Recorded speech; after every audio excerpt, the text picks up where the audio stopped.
I think that Amazon is a better customer acquisition channel for a company that is trying to build a brand and shouldn't be so reliant on just Amazon.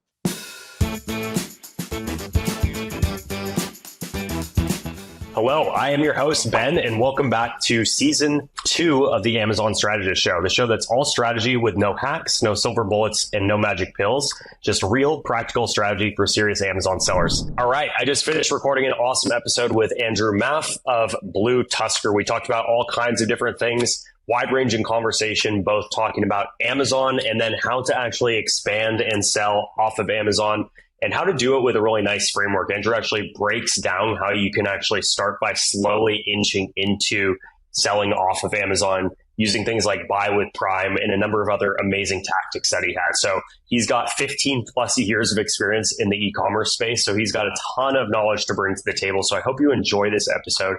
Without further ado, let's dig in. Today, we've got the pleasure of being joined by the incredible Andrew. Andrew Maff is an e-commerce marketing-focused entrepreneur. He is the founder and CEO of BlueTuskr, a full-service marketing agency for e-commerce sellers that helps brands expand their reach through robust digital strategies, targeted media buying, and data-driven analysis, as well as the host of the Ecommerce Show podcast.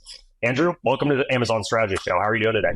Doing good. Thanks for having me, Ben. Looking forward to it. Appreciate it. Yeah, likewise. It's always fun when I have someone on that also has a podcast because you just know that the conversation is going to be really solid, right? So I guess my first question to you is, how'd you get into the podcasting side? Was that after you started your agency or was it the other way around? No. So before I started BlueTuskr, I was a partner at another agency and I had started dabbling in podcasts. And we ended up exiting that in late 2019-ish. And I had just kind of got the podcast thing going. And so when I wanted to start BlueTuskr, I was like, I enjoyed that. That was fun, like just being able to keep your ear to the ground and chatting with people. So I started up a new one, and we had launched in early 2020. So within obviously a couple months, we were in deep pandemic.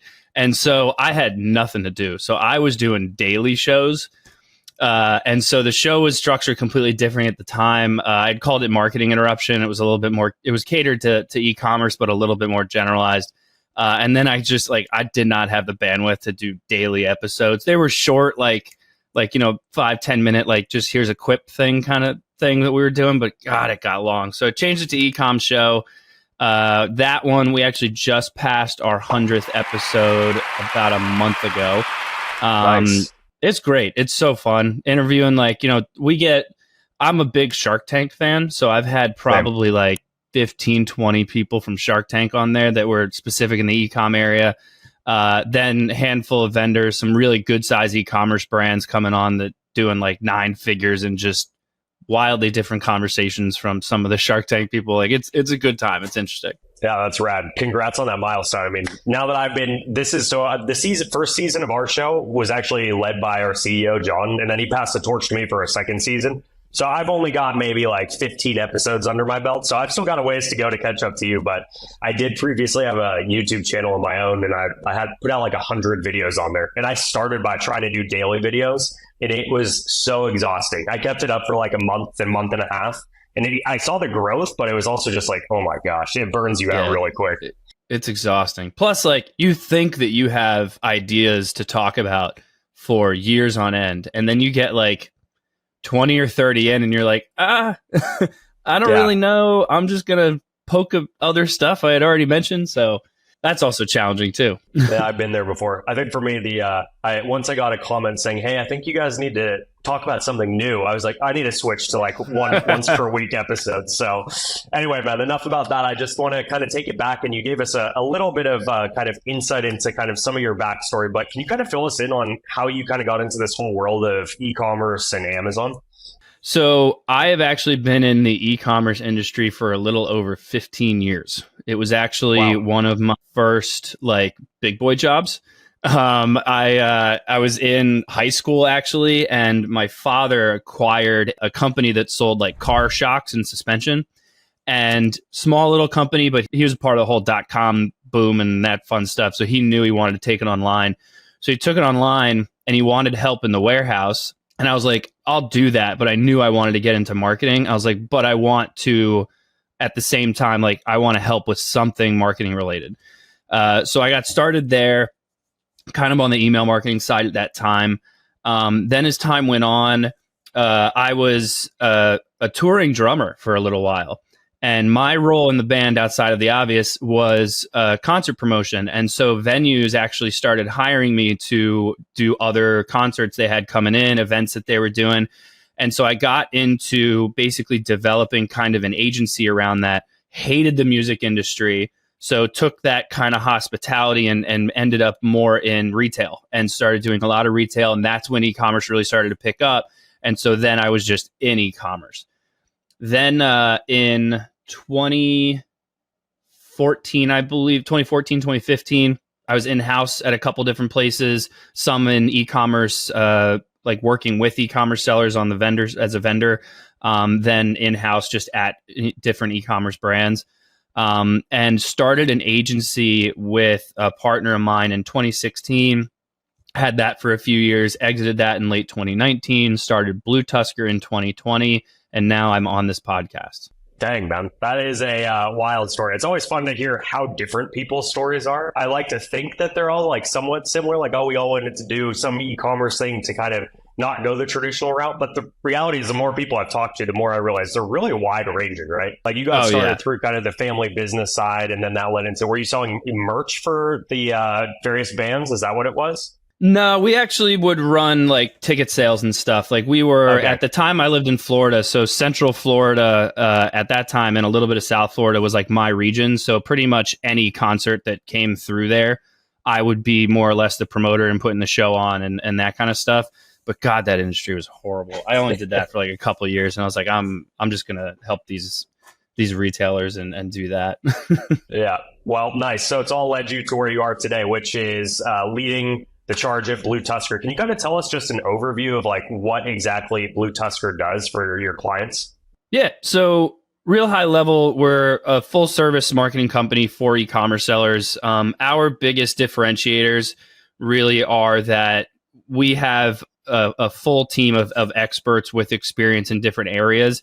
And so like our account strategists act as almost like fractional CMOs. And then our individualized departments that specialize in areas act as fractional aspects of that department, right? So we have someone who's solely focused at SEO and email marketing, paid ads, and marketplace marketing, to Amazon stuff, obviously.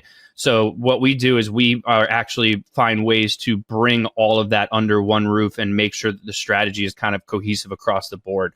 So we work with sellers typically that are usually are either on Amazon and also have their own website, and then maybe they're on Walmart and Wayfair, Chewy, like anything like that, or they're on Amazon and they want to find ways to start to diversify off Amazon and kind of test the waters in building their own brand. And so that's kind of where we come in. Oh, that's awesome. When you started the agency, did you start it just with kind of one vertical? Like, did you start it as just an Amazon only agency, or did you go in because you had that previous agency experience and just say, hey, this is what we're doing, and it was all the channels right out of the gate? So our previous agency was very much Amazon focused. It was probably 80-85% of our business. We said we were full service, but really it was just pretty much full service marketing on Amazon with a little bit of off Amazon stuff. Sure. The one thing I noticed right after we exited that and where I kind of saw the industry going was we, which actually I know we'll actually talk about here, we used to just make our own available on Amazon buttons. So we would actually put that button on someone's site, because we did a bunch of tests where we would like increase, let's say, Facebook ad spend by like 10%. We'd see a relevant revenue increase on the website by 6-7%, but then we'd see the Amazon business increase by like 3 or 4%. And we knew we had a good amount of people that were leaving the site and going straight to Amazon. So we actually used to just develop our own available on Amazon buttons and take them there. The more we started to do that stuff and the more we started to test it, and then obviously the iOS change was coming out around that time and all this stuff was happening, I knew that the customer journey was going to get really fluid. You're going to go to a website and then they're going to go shop wherever they want, or they may find you on Amazon or Walmart and then they may come to your website, which we've seen kind of happen a little bit as well. And so as I started to realize that, I knew I wanted to position BlueTuskr a little bit differently, where we were actually going to focus on how we can use all the assets that a seller has available to them and basically pivot their marketing strategy based on the needs at the time. So product launches on Amazon are a nightmare. You might as well start a whole new business over, because it doesn't matter how many sales you have in your other product. You've got to start this guy over again, right? So what we do is, if we build a brand with their own email list, or we start using, now we've got Buy with Prime and things like that, we can take that audience that we know shops on Amazon, direct them to Amazon to get that product launch moving with that nice little 30 to 60 day honeymoon period, get a little bit of a boost, and then send it back to the website, because typically their margins are better there. So we find ways to develop things like that, so that we can help a business use all of its assets to benefit each sales channel, as opposed to focusing on individual sales channels.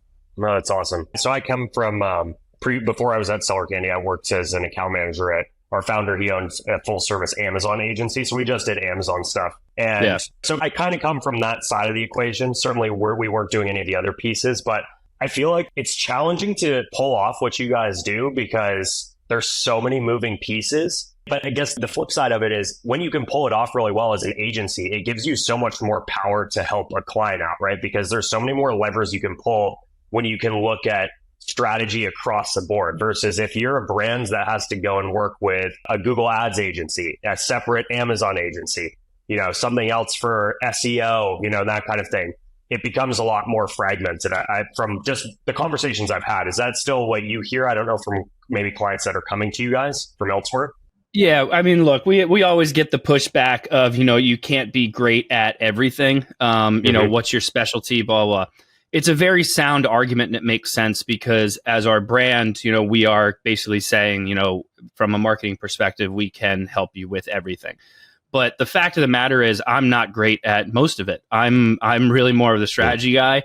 My team, we have someone whose whole department solely focuses on SEO.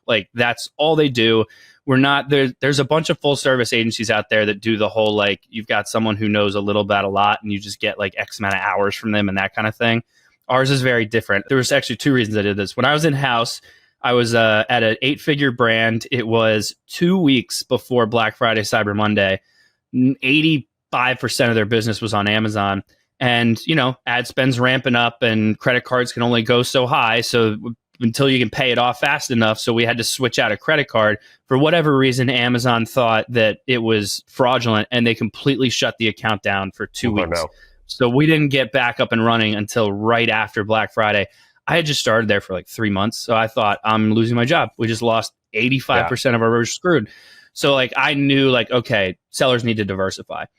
Everything grew, things got better. And then, good size 8-figure brand, I was the only marketer in-house. And so I had contractors and multiple agencies and all this stuff. And the thing that drove me crazy is I could never get all of them to talk to each other. The agency we worked with for Amazon advertising had no idea what the other advertising agency was doing. So they would see an increase on Amazon. They'd take all the credit. And then these guys would get a ton of shit, because basically they didn't know that so many people were going to Amazon. My Google Ads company wouldn't talk to my SEO company. No one knew what the email marketing guy was doing. So social looked weird if it wasn't lined up.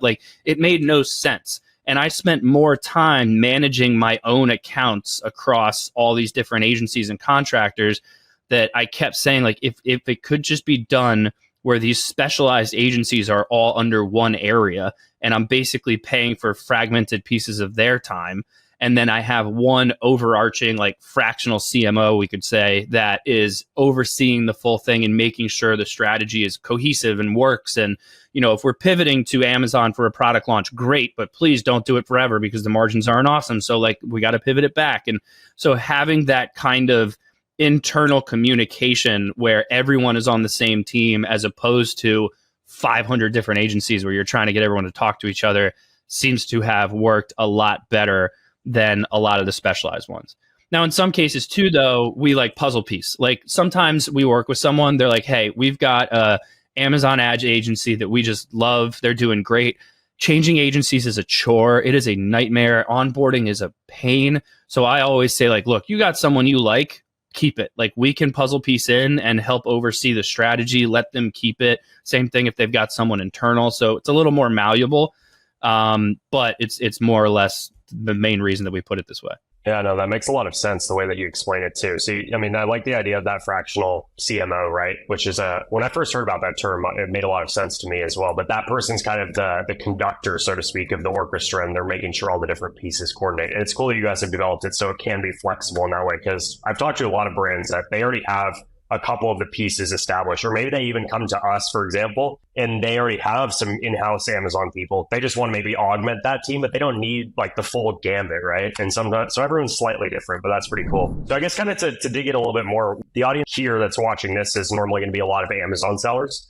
And so I want to dig into kind of how to diversify and take things off Amazon a little bit more. So what do you think is kind of the smartest way to actually go into diversifying off Amazon? My preference now, like the way that I've mapped this out of like, okay, you're on Amazon and you want to diversify off Amazon, no matter how large you are on Amazon, you could be doing a couple $100,000 a year. You could be doing a couple $100 million a year. No one wants to spend the money on a good website without some kind of like, is this going to work? Right? Like, how do we test this? So we've mapped out a few ways that we test it. The typical way is you've got some good products you're selling. Chances are you've got an Amazon storefront. You're probably running some brand ads. So you've figured out that your storefront can convert, right? Let's read the analytics in the back. Is it converting? If the traffic you're driving there is doing well, do we know the storefront works? Does. Great. Awesome. Then we go, okay, let's just test the off Amazon market. If we're knowing we're wanting to get into our own website, chances are, okay, what type of brand do I have? Do I need to educate the market, or is there a lot of search volume for this? So then it's going to tell me, do I want to try like Facebook and Instagram ads? Do I want to do like TikTok? Do I want to do Google ads or Microsoft or one of those? Figure that out. Set up the Amazon attribution, send the traffic directly to the storefront. Very, very easy way to get started, right? You're testing the battlegrounds. The difficulty is none of those platforms know if you're converting, right? Like Facebook learns on its own after you convert. So the problem there is you can only optimize for link clicks. So it's a short period of time you want to do the test, but really what you're trying to figure out is there off Amazon traffic that is willing to convert on Amazon. I never say, let's make sure also that it's like incredibly profitable, because that model of just sending it straight to the storefront is tough. So, because we want to track stuff, we want to improve on it. So I just want to know that it's possible. After that, which is usually a short period of time, then we go, okay, now let's ease into this and see how we can start to build a little bit more here. Then we just do a very basic landing page, right? Doesn't have to be a whole site.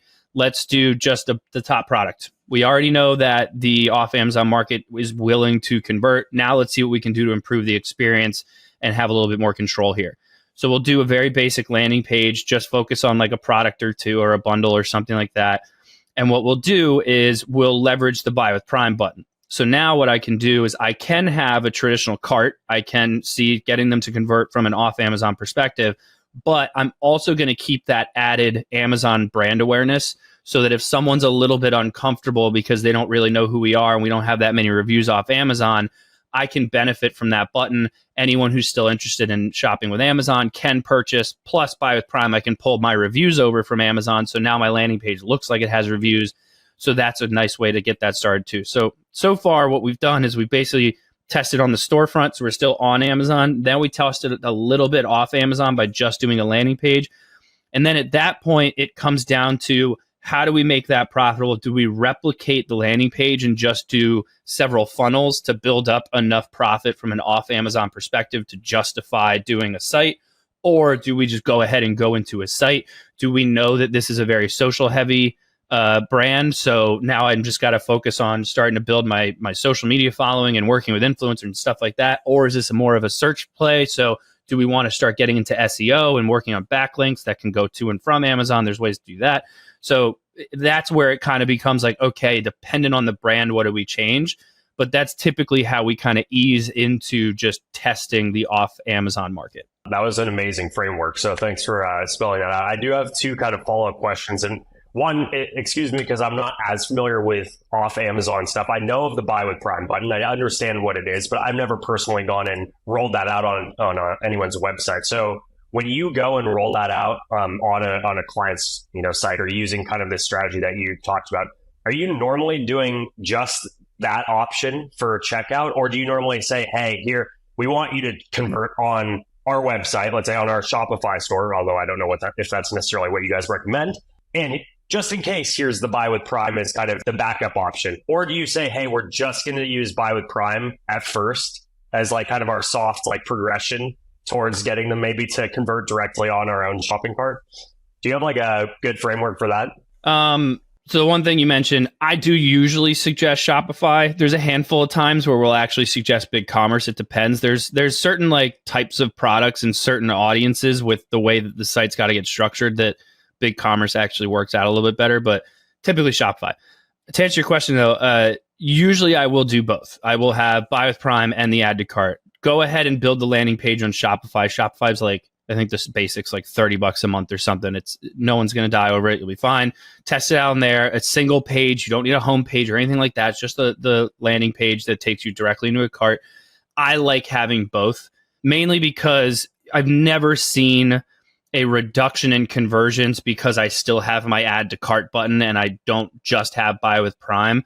I want people to know that shopping through Amazon is an option, but I'm going to put the added bells and whistles in place so that I can try to get them to convert through my cart. Because really, building a brand off Amazon, the largest benefit, hands down, outside of the obvious, which is your improved margin, is you get to own your own data.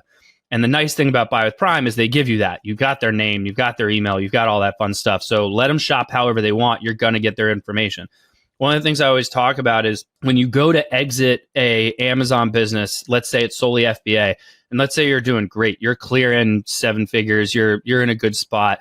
Really what someone's going to come acquire you for is obviously the profit, your inventory and the product and your process, and like that's kind of about it. Whereas if you start to diversify off Amazon and you've got a social media audience, you've got an email list, you've got organic traffic coming in with all these people getting pixeled, all of a sudden you've got all these additional assets. You can exit for 2 to 3 times more than if you were just an FBA seller, because you now have all these additional assets and it opens up your buyer pool. So if you're solely selling, let's say, fishing stuff on Amazon, someone's going to come in and buy you, but we can only have one seller central account. You can only do so much. So like, there's no way to really benefit from that audience. From an off Amazon perspective, I could have a hunting company be interested in acquiring me and they just want to expand into fishing, but they also want to sell their hunting stuff to a likely the same similar audience. So by expanding into having your own brand, it really elevates the overall value of the company if you're looking to hopefully exit one day. Yeah, that's a big deal. And that's kind of leads me into my follow-up question, which is, I know this is kind of tough to answer, but do you have like a sense of when is a good time for, let's say, an Amazon seller to start looking at these other channels or to do a strategy like what you just said? And I've asked this to a couple other guests, and so I'm curious kind of your take on it, right? This probably isn't going to be something in my guess is not for a brand new seller, right? If they're just getting started on Amazon, maybe they're under 5 or 10K a month in revenue, probably focus on Amazon. But where is that turning point where it's like, maybe I should start going to these other, I should explore this a little bit more? It depends on the product line. Because honestly, there's products out there that you could be killing it on Amazon and you probably really won't do that well off Amazon, because Amazon's also got a lot of product that is just kind of, that quick, like you're at the register, let me grab it kind of thing. And it's so inexpensive that you would have to do an obscene amount of volume on your own website to get it to actually start moving. Now, if you think you're going to eventually go into retail, then you do want to have a website almost as a showcase. Do you want it to be profitable? Yes, but it's probably going to be cutting it close because those costs are going to be too high. However, it depends on what your product is and how you're trying to grow it out, right? Like if you're an Amazon seller that, let's say you got into a certain product because you saw a hole in the market on Amazon, that doesn't necessarily mean that you're going to have that as an option off Amazon. And if you've got a really like total random amalgamation of products that you're selling, there's no cohesiveness of that brand, of that product line. So that experience for the user off Amazon, they're not going to know, like, why would I go to your site? You've got such random stuff. I'm not going to remember to come to you for these things. But if you're getting into a certain product line and you're trying to build a brand, and you've got your strong focus on your, on Amazon, you've got a strong focus on your branding, your product imagery, your A+ content, your storefront, all that fun stuff. Like if you've got that cohesive across the board, and there's an audience off Amazon as well that would be interested in the product line, then you can start to test it and just do like a couple products at the time. I think Amazon's fantastic for proving out the viability of a product. But when you go to venture off Amazon, you've got to kind of do that again before you just jump into spending, tens of thousands of dollars on a website. Yeah, that makes sense. It's all about testing. Now that we're kind of back onto the Amazon side, you get a lot of data, obviously, from all the work that you're doing. Like if you're working with a brand that maybe is doing all the other stuff, like they have their own Shopify store, they've got their email list, and they're now just getting into Amazon, which is that the less common case? Or is that still a big percentage of people? It's incredibly less common. It's kind of funny because I do see like Amazon sellers as like their own little clique. And then you've got like Shopify sellers their own little clique. And they talk bad about each other all the time. And it's hilarious because it's like working in high school. So like you'll get these people that are just on, let's say, Shopify, and they just don't want to give Amazon any of their data. They're afraid that Amazon's going to knock off their product and start selling it themselves. There's that aspect. Then you have the Amazon people that are like, why would I put so much work into doing that when I've got Amazon and I've got money coming in and blah, blah. Like, I don't want to bother with social media and it's too many things at once. Like, it's overwhelming. And so they stay away from it. So there's just like, they just don't like each other. It's hilarious. Then you get the ones that are in the middle, right? So then you get the ones that are like, oh, I'm everywhere. And then that's where it becomes like, it comes down to the owner of what they want to do at that time. Gotcha. A lot of times if you see someone is doing well on Shopify or BigCommerce, whatever, and they want to start selling on Amazon, usually what they'll do is they'll use Amazon as more of a customer acquisition channel and less reliant on using it for revenue. So they might take like a handful of their products and put it on Amazon, use that to start to build the brand on Amazon and try to get people back to their site so that they can see the rest of their product line. That I usually see works pretty well, especially with like apparel brands. If they're doing drops and stuff all the time, it is what it is. But if they've got like a handful that are doing really well, and they obviously are just do a quick search on Amazon, you'll see if your brand name is being searched. If people think you're there, you should probably be there. So that's when usually you'll see those sellers start getting on there. How do you advise clients that are trying to bring, they're using Amazon for customer acquisition? And this is pretty much everyone, I feel like, but to drive traffic ultimately, eventually back to their direct-to-consumer site. How do you do that, or what do you advise them on, to do it without breaking any rules, violating terms of service, getting suspended on Amazon? Is it product inserts? Is it, I don't know, with a coupon code? What exactly is it that works well? So that definitely all comes down to pretty much the packaging. I am a big fan of inserts when your packaging is built that you can do it, because we all know it's technically kind of a gray area with Amazon's TOS on whether they allow it or not. Realistically, they don't allow it. But if it's inside the product packaging, it's considered part of the product, and it's actually like it's a little bit of a gray area. So if you've got like packaging where it's not a clear thing and you can stick it in there, like, then yes, I love inserts, coupons to come back, offers to subscribe on the website, like anything you can do to just get them to shop on the website once. That's all you need. Then you can kind of get them into the motion of all your attention marketing, that kind of stuff. Let's say that you don't have that as an opportunity. The other thing that you really should be doing regardless is making sure that your brand is cohesive across the board. Any channel that you sell on, Amazon, Walmart, eBay, your own website, like your imagery, your voice, your all the different product images that you have, your video, etc. Like it should all look and sound the same, so that if someone is willing to shop with you, they start getting used to your branding. They're comfortable with your branding if they shopped with you before. So your branding, your overall voice, and your aesthetic are so important to make sure that at least people start to recognize you. So that as time goes on, you start running social ads or something like that, and they come across you. Maybe they've shopped with you on Amazon before, and they're like, oh, they have a website. And then all of a sudden, you're able to pull them in from there because they're used to your brand from Amazon. So it's all about just making sure everything stays cohesive, really. Do you have any sense of like the brand halo effect, like how many people truly do make that first purchase on Amazon and then continue their subsequent purchases on a direct-to-consumer site? And I know I'm putting you on the spot, so I don't, you don't have the answer. That's all right. I've just always personally been curious. I wish I knew that. If Amazon would share their data with me, then yeah, I could figure it out. But every time I ask, they say no. You know, there isn't really a way for us to tell that because we don't know who shopped on Amazon really until they come over and they actually, you know, tell us.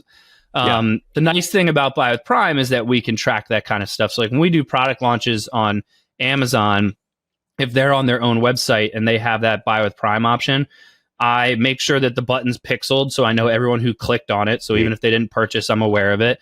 And then you can integrate it with Facebook and Google so I can also see who actually purchased.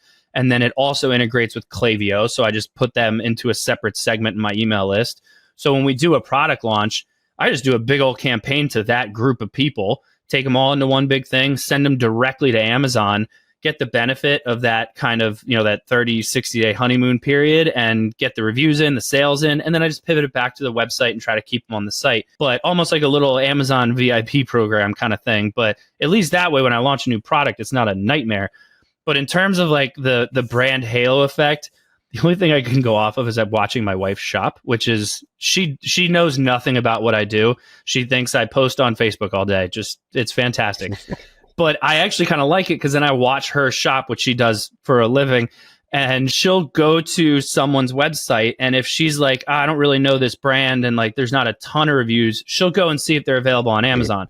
But she'll also do the other way around. She'll look on Amazon to see if, you know, she'll come across something. She'll be like, oh, I wonder if they have their own website because sometimes they have like a 10% off or something.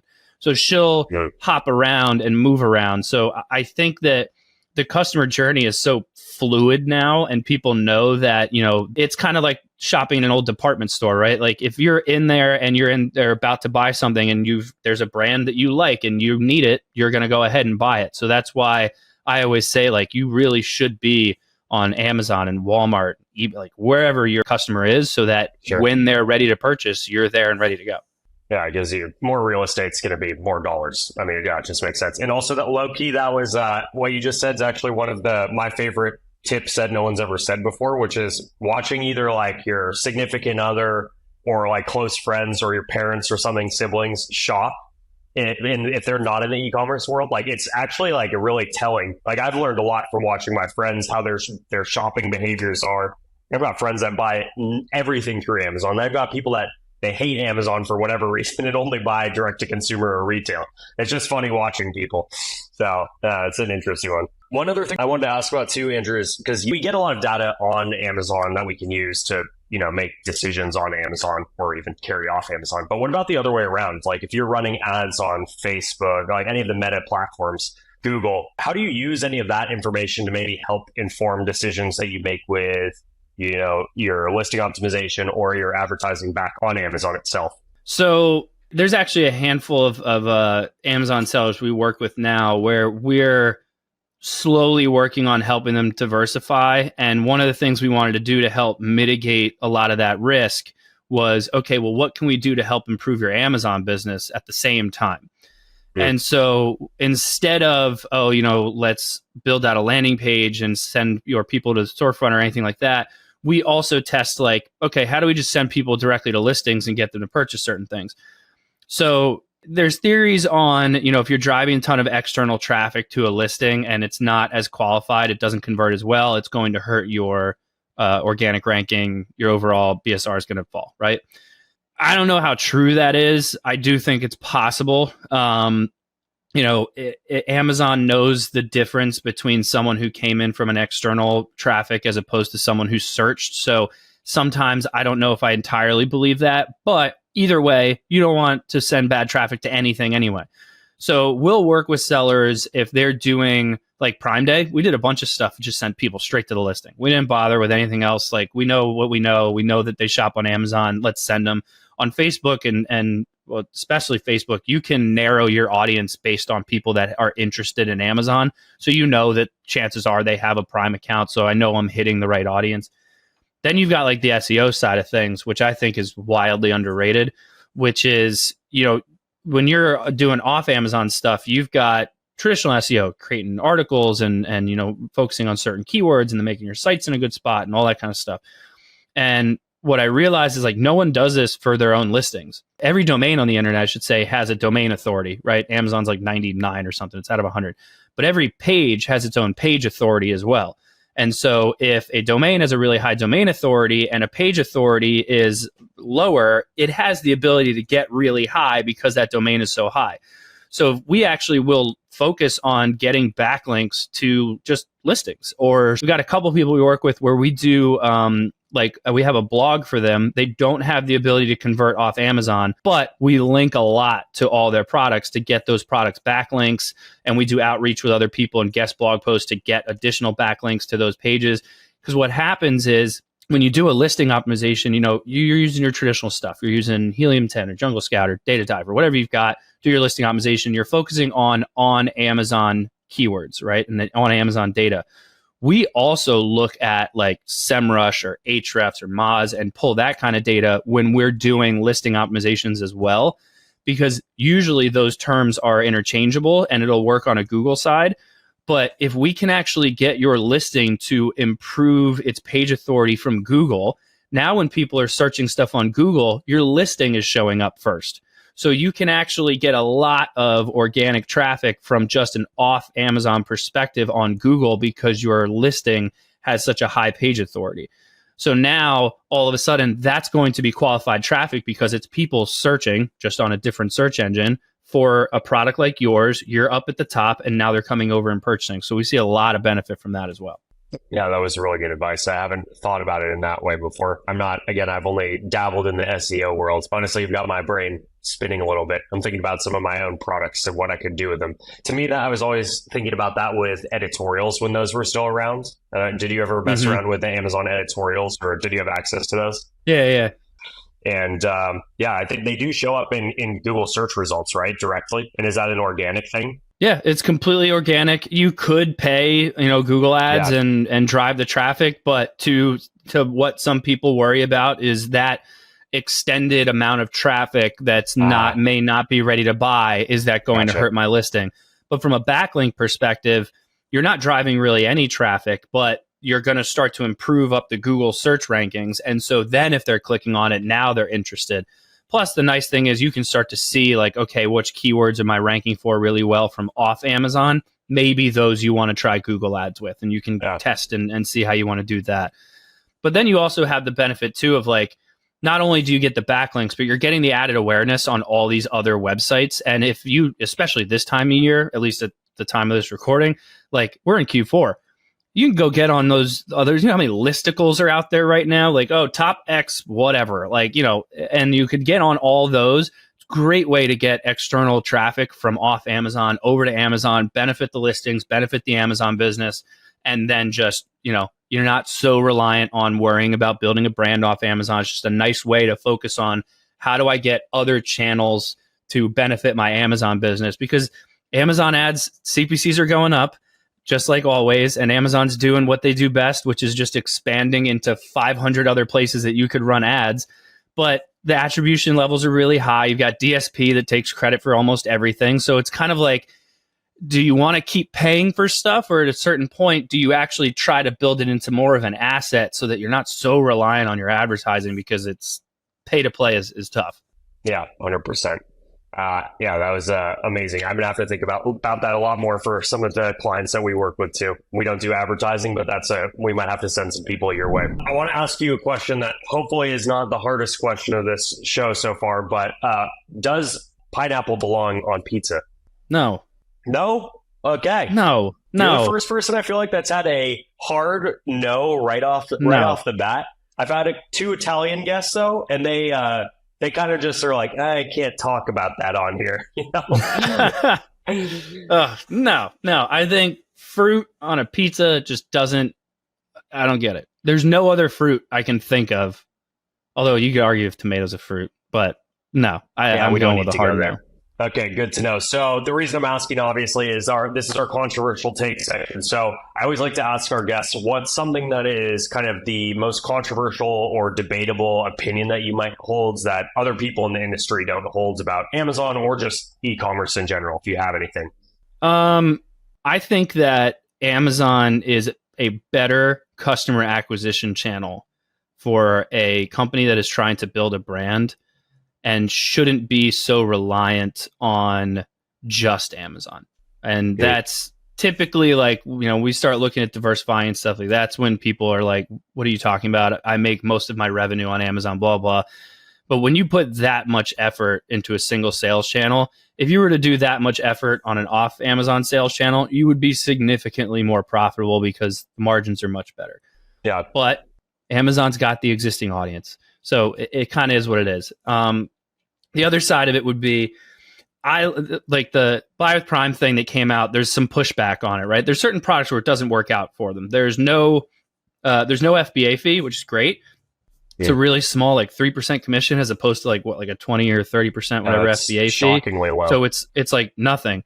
But their fulfillment is different. The shipping rates are different. I think they do it off of MCF, I believe. Yeah, I was going to say, okay, that makes sense. I think it's off MCF charging. So if the product is under like $35-ish, the math doesn't really line up unless it's small and then it's different. So it's always one of those things. I'm like, I don't know. I need, you got to talk to our rep to figure out what your costs are actually going to be. But most of the time, it's completely better than actually selling directly on Amazon. Your margins are much better, but people really don't like the idea of, oh, Amazon's going to get some of my customer data and I don't want to help Amazon and it's still going to hurt my margins and blah, blah. I'm a big fan of taking a page directly out of Amazon's book, which is just provide the best experience you can for your customer. And that means making the shopping experience incredibly easy. And if they want their product in 2 days and it means that you're going to have to take a little bit of a margin hit on it, it's better than not getting the sale at all. And it's better to provide them a good experience so that they keep shopping with you and so that you retain those customers, because customer acquisition costs are also going up. So I think that Amazon and Shopify are trying to play nicely together. And I think that sellers need to do the same. And they just need to acknowledge that you need to do what's best for your customer and let them shop wherever they're most comfortable and not be so picky about your margins, because while that obviously makes a ton of sense, and there's a lot of people who are probably laughing at me for saying that, you're actually losing money by trying to basically, step over dollars to get to pennies. Yeah. Well, especially when you're thinking on the longer term horizon, if you're trying to exit your business one day, then when you think about the potential valuation that you're missing out on by just focusing on, Amazon only. Not to mention, like for me, just coming from we help people deal with seller support world, like seeing how many suspension issues or listing takedown issues. And if, when you step back from it, it's crazy to think that your entire business might hinge on one platform, right? Like if your listing's taken down or your account's shut down, knock on wood, but that could ruin your business. So yeah, I totally get what you're saying. Although it's also challenging. I mean, there's a lot of work that has to go into it, but there's a lot of work that has to go in no matter where you are. So might as well, pick the right do it anyway. Yeah. Well, Andrew, that kind of brings us to the end of the show, but I want to kind of turn things around to you and just, let you share where people can find you or reach out to you if they have more questions or want to kind of get in touch to get some help or advice from your end. Yeah. Our website's BlueTuskr.com, BlueTuskr.com. Otherwise, we're at BlueTuskr on all social media channels. I'm at Andrew Maff on all social media channels. So wherever you feel like communicating, I'm there. Email is Andrew@BlueTuskr. It's not complicated. Super easy. Just whatever works. Yeah, cool. Well, Andrew, thanks so much for showing up today and bringing all that wisdom. I'm hoping that this episode should air well before the end of the year, because I think you've got a lot of good stuff in there. And I know that I've heard more and more, questions coming from clients and people that are on Amazon about expanding off of Amazon, because, things are getting a little bit more complicated and complex on just the Amazon world. So people are looking for other options. So for anyone who's listening who might be in that situation, definitely reach out to Andrew. We'll put links and anything that he just mentioned down below in the show notes or in the YouTube description if you're watching this on YouTube. But without further ado, that's going to bring us to the end of the episode. So thank you again, Andrew. And thanks again to everyone who's tuning in.